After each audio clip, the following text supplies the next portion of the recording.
Amén. La semana pasada estuvimos viendo la iglesia de Éfeso, conociendo esa historia de ese mensaje, y hoy vamos a continuar con Esmirna.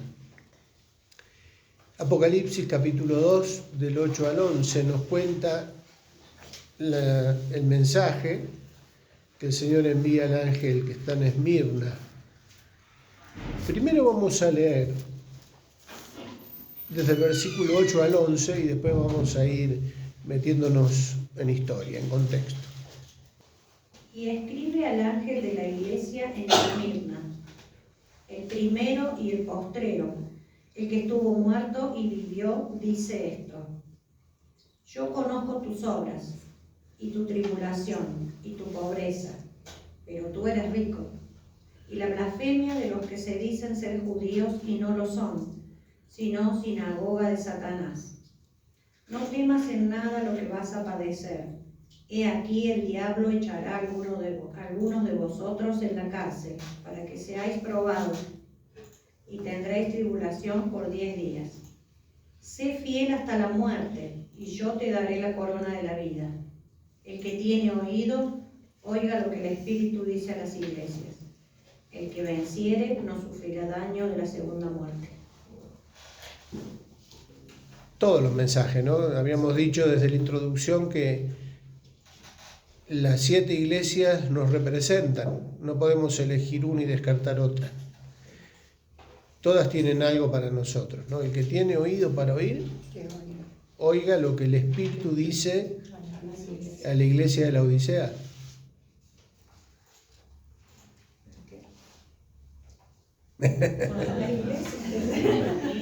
A las iglesias. No hay que elegir una, no hay que quedarse con una. Hay que prestar atención al mensaje de las 7 iglesias. Hay una palabrita ahí que se repite más de una vez, por lo menos 3 veces. No es una palabrita muy simpática, pero es interesante reflexionar en por qué se repite. Y es la palabra muerte. ¿Cómo empieza? Presentándose el Señor.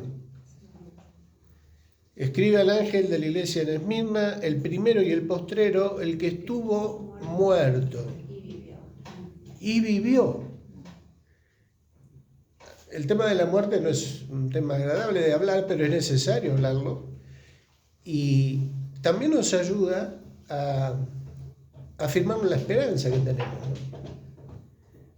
Justamente ayer fue que Santi compartía de esto, ¿no? El tema del sufrimiento del Señor, del Getsemaní, de la muerte.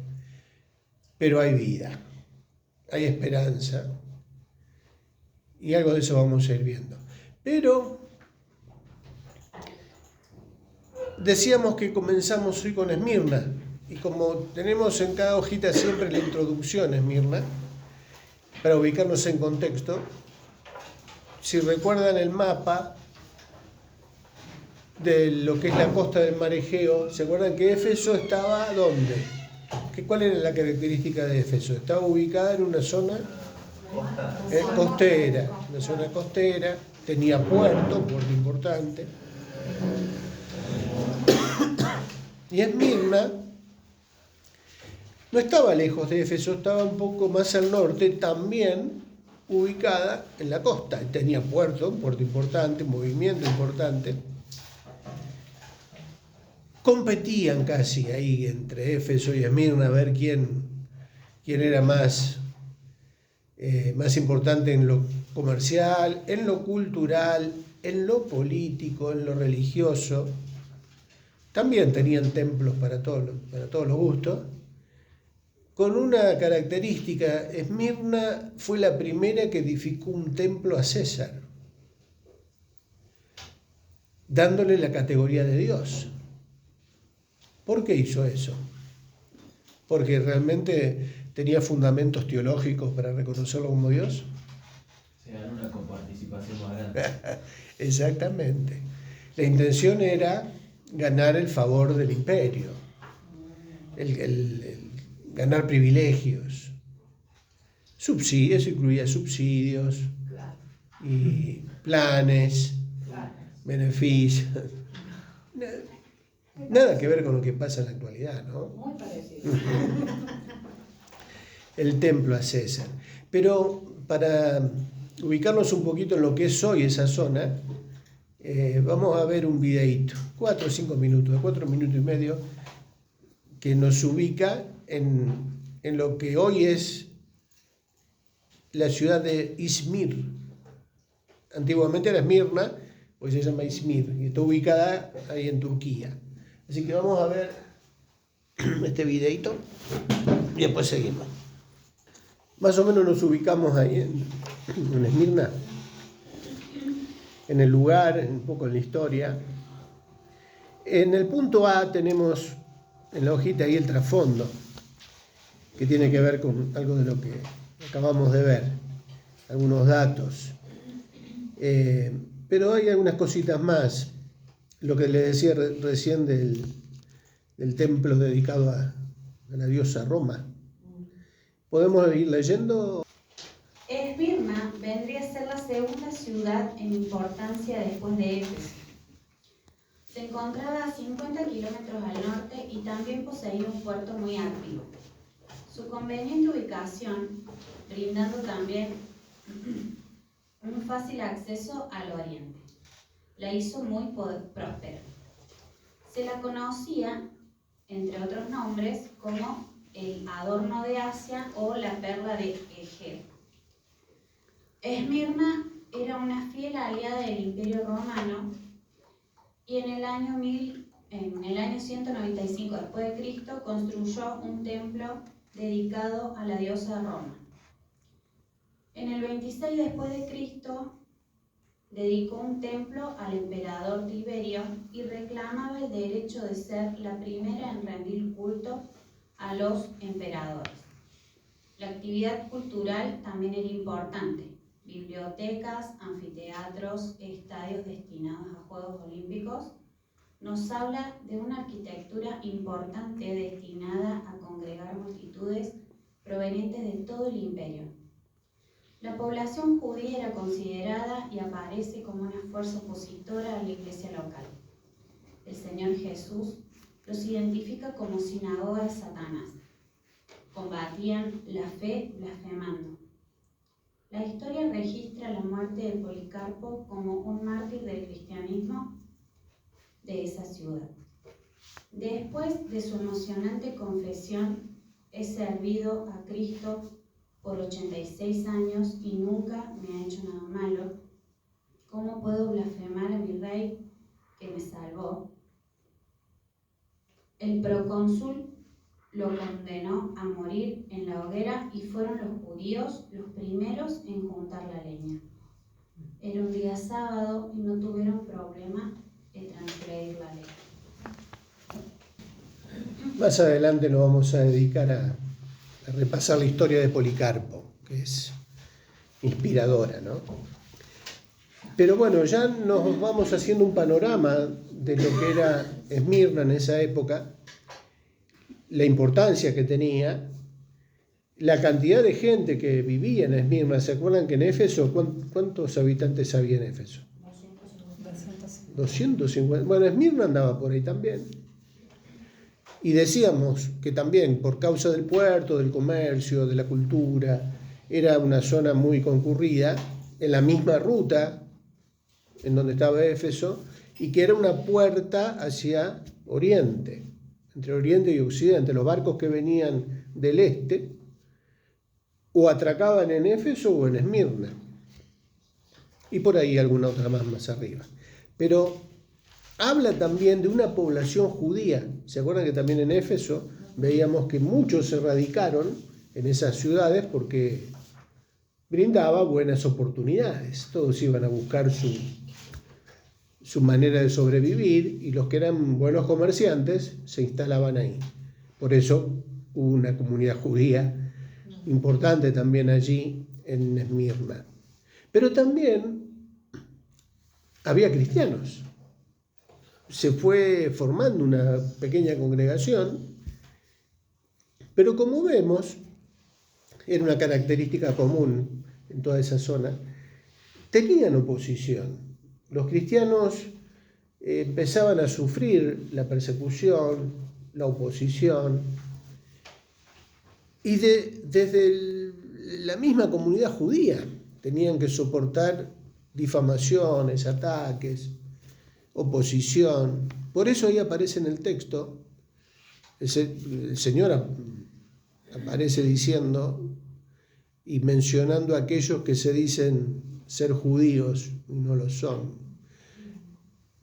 o ser del pueblo de Dios y no lo son, porque las actitudes que tenían no representaban al pueblo judío. Y era también justamente por parte de ellos, de los judíos, los cristianos eran acusados falsamente de un montón de cosas. Inclusive también era común que los judíos que estaban instalados en esos lugares, que manejaban, que tenían poder, influencia en lo económico, pero también en lo social, trabajaran para que, o ejercían cierta influencia para que los hijos de los cristianos no tuvieran un buen acceso a la educación, sino que como que los discriminaban. En los trabajos también, era como que trataban de de impedir que no progresaran. O sea, no tenían las mismas oportunidades que ellos. Por eso esta iglesia los hermanos de esta iglesia también son mencionados por el Señor con una característica, porque ellos se consideraban justamente discriminados, tenían que sufrir hasta de la misma nación monoteísta, porque acuérdense el trasfondo espiritual, estamos hablando de una zona politeísta. Sin embargo, los judíos eran los que creían en un solo Dios. Y los cristianos creían en el mismo Dios de los judíos y en Jesucristo como el cumplimiento mesiánico de las profecías que fueron dadas a los judíos. Por esta razón, el Imperio Romano también consideraba a los cristianos como una secta judía. Este es un detalle interesante porque lo vemos desde que comienza la persecución bajo Nerón. En Roma, en la propia capital del imperio, se los aceptaba a los cristianos como una especie de subdivisión del judaísmo. Entonces no lo consideraban religión y les respetaban eso. No es que de entrada los persiguieron, no, fueron aceptados también. Y después se empieza a complicar la cosa, ¿no? ¿Se acuerdan que Nerón prendió un fosforito y le echó la culpa a los cristianos de que ellos incendiaron Roma? Bueno, ahí empieza la persecución más dura, ¿no? Pero en todas partes del imperio los cristianos al principio eran tolerados, eran aceptados, hasta que empieza a haber esta hostilidad cada vez más fuerte. Esto era lo que pasaba en Esmirna también con estos hermanos allí en esa ciudad, no solo sufriendo por la cultura politeísta de la gente de ahí, sino también por parte de los judíos. Por eso el Señor dice: yo conozco tus obras y tu tribulación y tu pobreza, pero tú eres rico. ¿A qué riqueza se refería el Señor? Y la blasfemia de los que se dicen ser judíos y no lo son, sino sinagoga de Satanás. Se refería a ese grupo. En el punto B, en el contenido, vamos a leer el punto 1. Apocalipsis 2:8. El primero y el postrero, el que estuvo muerto y vivió, dice esto: el Señor eterno, que padeció hasta la muerte, pero volvió a la vida, comienza el mensaje con afirmaciones que alientan una iglesia sufriente. Destaca su realidad en Apocalipsis 2:9. No es de extrañar que aquellos que aceptaron a Jesús como el Mesías prometido sufrieran el rechazo y la oposición del judaísmo tradicional. Esto se veía en todos los órdenes. La clase judía acomodada no facilitaba el acceso al trabajo y a la educación de los cristianos. Los consideraban una secta peligrosa. La difamación era la metodología utilizada por la secta de Satanás para evitar que los cristianos progresen en una sociedad supersticiosa. Sin embargo, el Señor afirma que ellos eran ricos. Esa riqueza no tenía nada que ver con lo material, pero era lo más importante. ¿Sigo? Y en el versículo 10, ahí está en el punto B, el Señor dice: no temas en nada lo que vas a padecer. Esmirna es de esas ciudades, de estas 7, que no recibe cuestionamiento, crítica, en donde el Señor no denuncia ningún pecado. Vieron que las otras, bueno, ya vamos, recién esta es la segunda, ¿no? Pero cuando el Señor dice: tengo unas pocas cosas contra ti, yo tengo esto contra ti, ay, agárrate. En el caso de Éfeso, ¿qué era lo que el Señor tenía contra Éfeso? ¿Qué había pasado en Éfeso? Se había perdido su primer amor. Bien. No temas en nada, le dice acá, el Señor la alienta. Era una congregación chiquita, aparentemente débil, pero ¿qué les dice el Señor? No temas en nada. Decíamos que en el versículo 8 el Señor se presenta como el que estuvo muerto. Sigue en el 9 hablando de tribulación, de pobreza, de oposición, la blasfemia de los que se dicen ser judíos y no lo son. No temas en nada. El Señor alentando a los hermanos, no temas, no temas lo que vas a padecer. Pero sigue hablando de un panorama no muy alentador, porque ¿qué es lo que dice inmediatamente después? Versículo 10. He aquí el diablo echará a algunos de vosotros en la cárcel para que seáis probados y tendréis tribulación por 10 días. Sé fiel hasta la muerte y yo te daré la corona de la vida. El diablo los echará a algunos de vosotros en la cárcel para que seáis probados. Fueron como 13 años de tribulación, no 10 días, ¿no? No decían 13 años. Claro, ahí dentro de este lenguaje profético y simbólico, se entendía que un día equivalía ¿a cuánto? A un año. O sea, el texto no lo explica, no lo aclara, no lo certifica, pero si hacemos la cuenta, la tribulación, ¿cuánto iba a durar? 10 años. 10 años.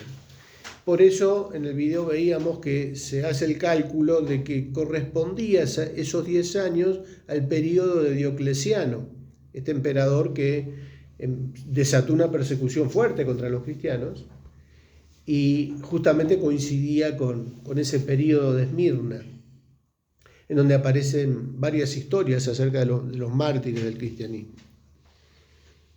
Y veíamos ahí en el versículo 10 que el Señor anuncia esto, y en el punto B los prepara para la prueba, Apocalipsis 2:10. Los alienta. No temas en nada.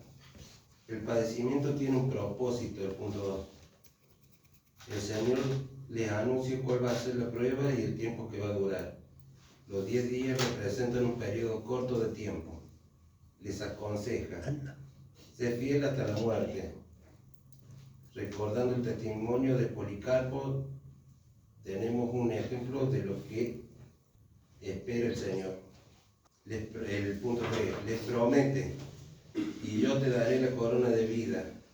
La fidelidad tiene su recompensa. La corona de laureles representaba el premio a los triunfadores en los juegos que ellos conocían. El Señor le garantiza un premio eterno que contrasta con la muerte física. No temas en nada lo que vas a padecer, aquí el diablo echará a algunos de vosotros en la cárcel para que seáis probados. Y tendréis tribulación por 10 días. Sé fiel hasta la muerte. Otra vez aparece esa palabrita, y yo te daré la corona de vida. ¿Se acuerdan que habíamos hablado que el Señor también habla con términos que no son extraños? Porque como veíamos en el video también, en Esmirna, ¿qué había dentro de sus construcciones? Con juego deportivo. Claro, había estadios, había lugares que se utilizaban para competencias, y se dice también que Esmirna era un poco una especie de centro al cual viajaban de otros lugares para competir. Y los premios para los que competían, ¿cuáles eran? O sea, el símbolo para el ganador, el premio para el ganador. Corona de laureles. La corona de laureles, vieron que también se usa en no sé si se sigue usando en el TC, en las carreras de rally. En los Juegos Olímpicos de Atenas lo hicieron eso, para ganarlos con laureles. Con laureles. Pero acá yo me acuerdo las carreras de turismo carretero, Traverso, en la época de los corredores, Gradasi, Di Palma, esos eran de mi época los corredores. La corona de laureles, pero no era una corona que se ponía acá, porque en los Juegos de Atenas se ponía en la cabeza, sino que era una corona que se la colgaban acá en los hombros. Tenías para hacer salsa toda tu vida. Para hacer los tucos. El que tiene oído oiga lo que el Espíritu dice en las iglesias. El que venciere no sufrirá daño de la segunda muerte. O sea que hay una primera muerte y una segunda muerte. ¿Cuál sería la primera? La muerte del cuerpo. La muerte del cuerpo. Está afiladito ahí. Póngale 10. Y por lo tanto la segunda muerte, podían sufrir y podían padecer la muerte física y la persecución y las acusaciones que hacían que los cristianos vayan a la cárcel terminaba muchas veces en muerte. Por eso el mensaje de aliento de parte del Señor es ¿a qué? A que se mantengan fieles al Señor, que resistan, sé fiel hasta la muerte. Es una posibilidad padecer hasta ese punto por causa de nuestra fe. Lo fue en ese momento. Uno diría, bueno, fue la persecución bajo el Imperio Romano, bueno, ya esa época pasó, ¿no? Ya, ahora el mundo está más civilizado. Un montón. ¿Está más civilizado? ¿No siguen muriendo cristianos por su fe? Sí. Veíamos también la otra vez, ¿no? Lo que muchos hermanos nuestros están padeciendo en países musulmanes, en países donde predomina el budismo, el islam y otras creencias, en donde, bueno, en el África, cada tanto hay matanzas y quemas de templos cristianos. Bueno, sigue habiendo, y hay muchos que padecen por causa de su fe, por predicar el Evangelio de Cristo hoy. Decíamos que en Esmirna, bueno, terminábamos ahí con la promesa del Señor. O sea que en este contenido de estos versículos tenemos, primero, cómo el Señor se presenta, lo que el Señor destaca de la realidad de la iglesia. No piensen que porque son poquitos o porque son débiles o porque no tienen mucho poderío económico o mucha influencia social, son débiles. No piensen eso. No piensen que son pobrecitos. Ustedes son ricos. El Señor los alienta. Y habla de que esa oposición tenía que ver con una prueba, ¿no? Dice, no temas en nada. Sé fiel hasta la muerte y yo te daré la corona de la vida, el galardón. Lo que ellos veían en las competencias deportivas, la premiación, era lo que el Señor prometía a la iglesia, a los cristianos en ese lugar, y que si se mantenían firmes y fieles, iban a recibir una corona mucho más importante, la corona de la vida. En el punto C, en la conclusión, decíamos que en la clase que viene vamos a meternos un poquito más en la historia de Policarpo, pero por lo menos vamos a ver si logramos con el punto C terminar la clase de hoy. La iglesia de Esmirna es una de las dos congregaciones de esta serie de mensajes que no recibe una reprensión de parte del Señor.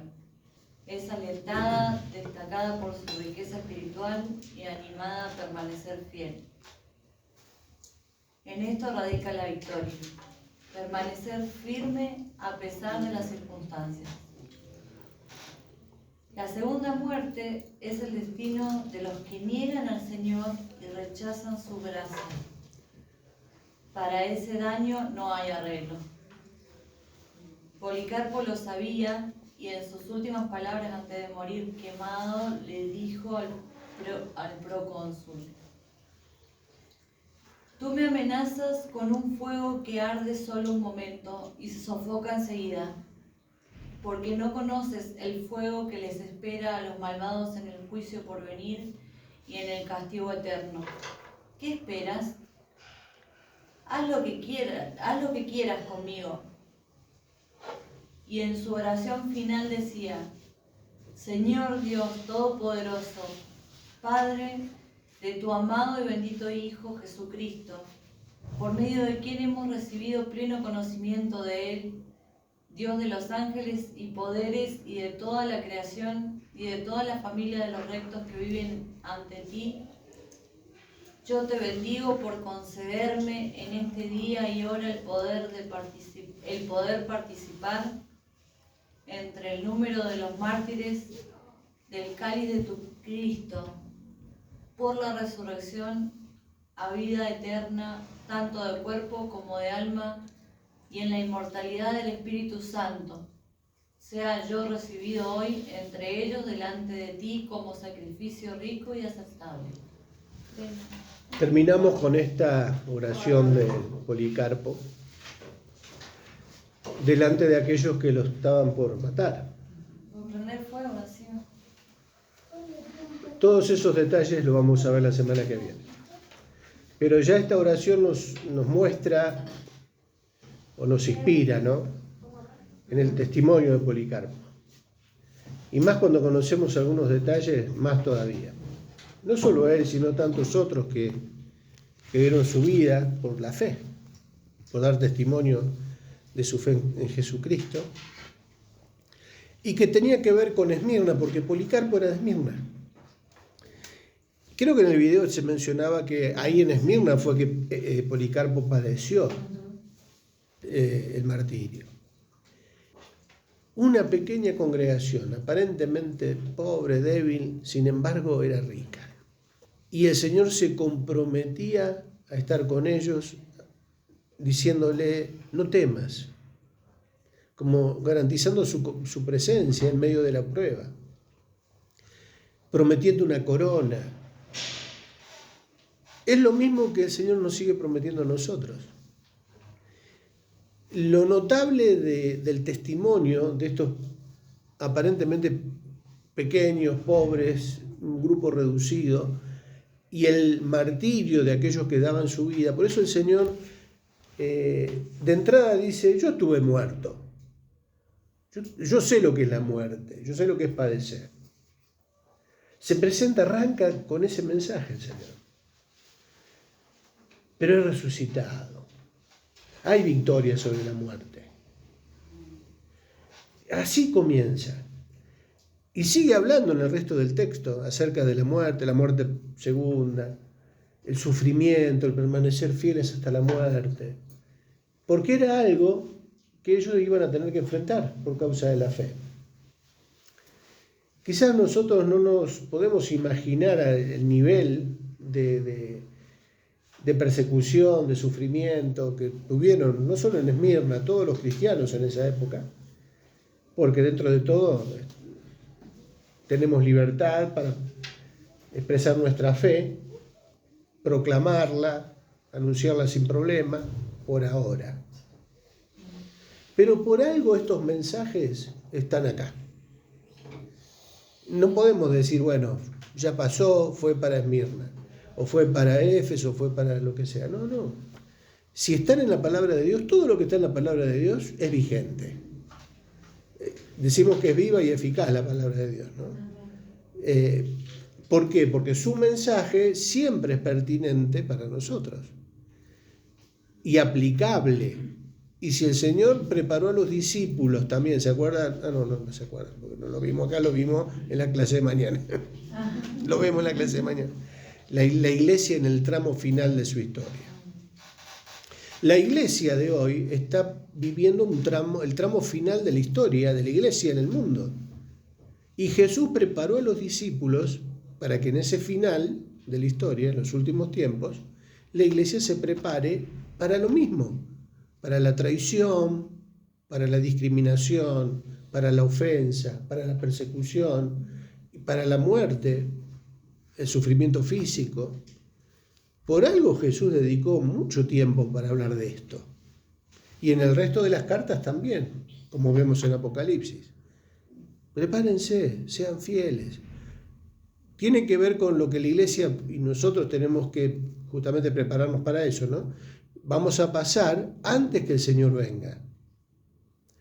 Perdón si estoy quitándole la expectativa a alguno de que vamos a ser arrebatados antes de sufrir nada. Porque hay escuelas de interpretación que dicen, no, la iglesia no va a sufrir nada, nos vamos a ir con el Señor y no vamos a padecer nada. Si ya la iglesia de Cristo está padeciendo. Por eso nosotros damos gracias acá que estamos sin esa persecución, que sí hay otros que sí le están Claro, padeciendo. claro. Y Pero este ojo, mensaje es como una cosa a la que yo me aferraría con un diente. Claro, pero por ahora digo, no quiere decir que en Argentina ya no esté habiendo oposición, ya la hay. No se está viviendo a esos niveles o a los niveles que lo están padeciendo en otros lugares, pero está comenzando. Por lo tanto, tenemos que prepararnos para eso, porque según lo que acabamos de ver, lo que dice el Señor, va a ser una especie de prueba. Es para probarnos, para probar nuestra fe, nuestro amor por el Señor. Así que no rehusemos, no cortemos camino o busquemos alternativas para zafar de la prueba. Porque a nadie le gusta ser probado, ¿no? Sufrir de ninguna manera. Pero es una realidad que en algún momento, de alguna manera u otra, tenemos que enfrentar por causa del Señor. Qué difícil eso, hermanos, por ejemplo, en Bolivia, los que fueron Un matrimonio de pastores. a ellos los mataron. Nosotros por ahí tenemos problemas mucho menores, ¿no? Claro. Y llegar ahí el conflicto con la muerte ya directamente amenazado de muerte es re fuerte. Hay que ver si en ese momento realmente estamos preparados. Igual Claro. discriminación sí, Ya se ve. En la escuela, que entre el yoga, un montón de cosas, pero cuando vas con el cristianismo, No, por eso. chicos. Por eso es importante que nos preparemos para esto y por eso el propósito en la iglesia de que nos formemos con estos estudios y aprendamos es justamente con ese fin. Que cuando llegue el momento nos acordemos de esto. El Señor prepara a su iglesia para pasar por este tipo de prueba, pero hay promesa. Hay promesa de victoria, hay promesa de vida, ¿no? A pesar de la oposición y de los riesgos, está esa promesa. Y más en aquellos que han decidido servir al Señor, que han tomado decisiones en pos de ir detrás del llamado del Señor para nuestras vidas. Por ejemplo, los que se bautizan. Es de cajón, pero los que deciden bautizarse en algún momento van a empezar a tener problemas. ¿O no? Sí. La última semana más. La última semana. Bueno. El diente. El diente. Ese mismo día también. ¿No pasa? Pasa Sí, siempre. Es una lucha espiritual a la que tenemos que acostumbrarnos. y a pensar que como cristianos tenemos que pasar por eso. Pero el Señor nos saca la victoria, nos lleva a la victoria, y tenemos una esperanza que los que no creen en el Señor no la tienen. Esa corona de vida habla de la eternidad, de la vida eterna con el Señor, del triunfo, de todo lo que tiene que ver con la esperanza del cristianismo, ¿no? De la iglesia. De la verdadera corona de vida, ¿no? Claro. Victoria. Y decía, no solo con los que se bautizan, los que deciden servir al Señor y se involucran en el ministerio, van a seguir, no es que pasamos el bautismo y ya está, listo, somos vencedores porque me bauticé. No, ahí empieza un camino lleno de aventuras y lleno de peligros. Y más cuando uno se compromete y se afirma en el llamado que recibió de parte del Señor y quiere llevar adelante eso por amor al Señor, va a ser más aguda la crisis o el ataque. Es a medida que vayamos avanzando y teniendo victorias, porque el camino del cristiano es, dice ahí Pablo, ¿no? Gracias doy al Señor que me lleva siempre de victoria en victoria. Habla, ¿no? Victoria en victoria. Pero como decimos siempre, para tener victoria, ¿qué hay que tener antes? Hay que pelearla. Para tener victoria hay que esforzarse, hay que pelear, hay que correr. Quiero ser coronado en la maratón, y bueno, me tengo que entrenar, me tengo que afirmar, fortalecer. Por eso digo, la vida cristiana es una vida de aventura, de riesgos, de peligro. Ese es nuestro destino. Y para eso nos tenemos que preparar. Por eso que decía el Señor, no temas en nada lo que vas a padecer. No temas, porque claro, a veces, uno dice, pero me están metiendo miedo, yo no quiero pasarla. A mí me dijeron que el Evangelio es victoria, es prosperidad, siempre triunfo. Sí, es victoria, pero como decíamos, para ganar la victoria hay que esforzarse, hay que pelearla. Por eso digo que el enemigo, si ustedes decidieron afirmarse en la fe, servir al Señor, bueno, esto nos tiene que alentar. Porque no es que, si me hubieran dicho esto antes, no sé si vendría a la iglesia. No me contaron esta parte. Bueno, pero justamente esta parte es esa aventura que más nos va a afirmar en el Señor y nos va a hacer avanzar y llevar fruto para el reino de Dios, ¿no? En el llamado que Dios tenga para cada uno de nosotros, Él quiere que llevemos fruto para su gloria, para la extensión del reino de Dios. Cada uno desde su lugar está llamado a vencer, a triunfar, a llevar fruto. Pero el enemigo no va a querer eso, se va a oponer. Por eso en el nombre de Jesús tenemos que plantarnos y no aflojar, porque el Señor dice, no teman. Él prometió estar con nosotros todos los días hasta el fin del mundo. ¿Oramos?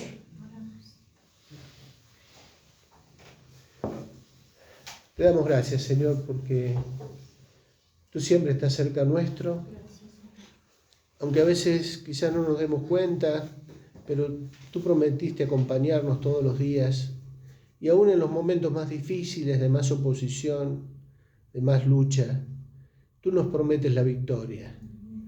Por eso te damos gracias, Señor, por eso te alabamos. Te rogamos, Señor, que nos ayudes a estar alertas, sabiendo que el enemigo siempre anda alrededor nuestro, tratando de intimidarnos. Pero, Padre, te rogamos en el nombre de Jesús que tú nos ayudes a estar preparados, afirmados para poder resistirlo. Y en el nombre de Jesús, Señor, esta noche resistimos toda obra del enemigo sobre nuestras vidas, sobre nuestras mentes, sobre nuestras familias, sobre nuestros trabajos, sobre nuestras casas. En el nombre de Jesús, Padre, te rogamos, reprende toda obra del diablo sobre tu iglesia en este tiempo, Señor. Todo intento del enemigo por debilitar o por querer dividir, sembrar desconfianza. En el nombre de Jesús resistimos y rechazamos todo argumento del enemigo, toda mentira del diablo. Y en el nombre de Jesús, Señor, te rogamos Derrama tu Espíritu Santo sobre aquellos que quieren servirte, seguirte, obedecerte. Bendice, Señor, a tu pueblo en este tiempo. Lo rogamos en el nombre de Jesús. Amén. Amén. Amén.